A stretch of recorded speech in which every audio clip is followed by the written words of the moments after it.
এই সুযোগে আমি ব্যবসায়ীদেরকে জানাতে চাই যে আপনারা নিজেদের সক্ষমতা বৃদ্ধি করার ক্ষেত্রে, এফিসিয়েন্সি বৃদ্ধি করার ক্ষেত্রে সার্বিকভাবে মনোযোগী হন।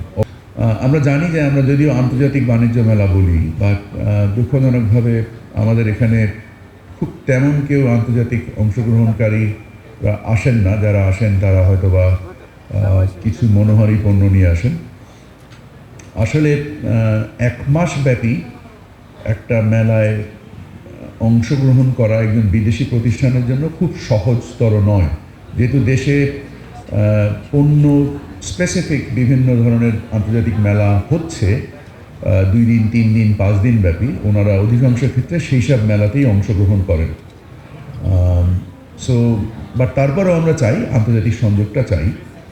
আপনারা নিশ্চয়ই জানেন, ব্যবসায়ী হিসেবে আমি আমার মন্ত্রণালয়ের পক্ষ থেকে আপনাদেরকে কিছু বিষয়ে সেন্সিটাইজ করতে চাই। যে আপনারা জানেন যে আমরা 2026 সালের নভেম্বর মাসে এলডিসি গ্র্যাজুয়েট হতে যাচ্ছি।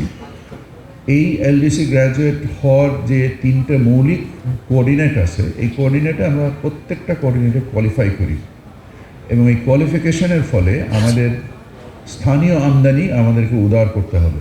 অনুদান দেওয়ার ক্ষেত্রে সরকারের বিভিন্ন রকমের সরকার আর পারবেন না দিতে। সো এই যে একটা ব্যবসায়িক পরিবেশ তৈরি হবে যেখানে প্রতিযোগী কম্পিটিটিভ সক্ষমতা যদি আমরা সৃষ্টি করতে না পারি, তাহলে আমরা ভবিষ্যতে খুব একটা দুর্যোগময় সময়ে পড়তে পারি। সো এই সুযোগে আমি ব্যবসায়ীদেরকে জানাতে চাই যে আপনারা নিজেদের সক্ষমতা বৃদ্ধি করার ক্ষেত্রে, এফিসিয়েন্সি বৃদ্ধি করার ক্ষেত্রে সার্বিকভাবে মনোযোগী হন। অফকোর্স সরকারের তরফ থেকে আমরা প্রয়োজনীয় সকল ব্যবস্থা নিচ্ছি। আমাদের ন্যাশনাল সিঙ্গেল উইন্ডো কাজ চলছে। প্রায় 24 জন সচিব সম্ভবত এটার মেম্বার।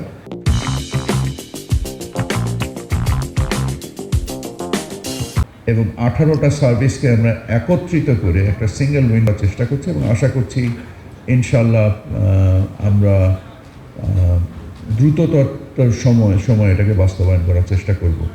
এই সকল সামগ্রিক প্রচেষ্টা এবং ব্যক্তি খাতের অংশগ্রহণের মাধ্যমে আমরা যদি কম্প্যারিটিভনেস তৈরি না করি, আমাদের উৎপাদনশীলতা বৃদ্ধি করতে না পারি, আমাদের পণ্যের উৎপাদন ব্যয় কমাতে না পারি, সর্বোপরি ব্যবসায়িক যেটাকে ব্যবসায়িক ব্যয় আমরা কমাতে না পারি, তাহলে আমাদের কিন্তু প্রতিযোগিতার সক্ষমতা কমলে আমাদের জন্য একটা ব্যাপক চ্যালেঞ্জ তৈরি হতে পারে। আমাদের দেশের যে আনএমপ্লয়মেন্ট যে চ্যালেঞ্জটা আছে, এই চ্যালেঞ্জটা বেড়ে যেতে পারে। সো এই কারণে আমি সকলকে উদাত্তভাবে আহ্বান জানাবো যে নিজেদের সক্ষমতা বৃদ্ধি করার জন্য। আমরা এখানে অংশগ্রহণকারী ব্যবসায়িক প্রতিষ্ঠান, শিল্প উদ্যোক্তাদের বৈচিত্র্যপূর্ণ পণ্যের সমাহার দেখেছি, এবং যা অনুপ্রেরণা দেয়। প্রধান উপদেষ্টা আমাদেরকে